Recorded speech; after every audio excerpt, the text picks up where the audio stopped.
Hi guys, in this video I'll show you how to get Minecraft font in Roblox mobile. So how can you get it? First of all, open a browser inside your iPhone or Android. The process is pretty same and just search your Roblox, not sorry Roblox, just write down Minecraft font download. And once you write down Minecraft font download, you might see multiple websites. So you just open any of the one, like first one is the font. I will open this one.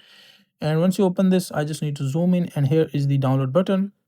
You just need to download, click on download, and that will basically download a zip file inside your iPhone. As you can see, like this is the zip file, and if you want to extract it, just click here and it will basically extract the file inside my iPhone.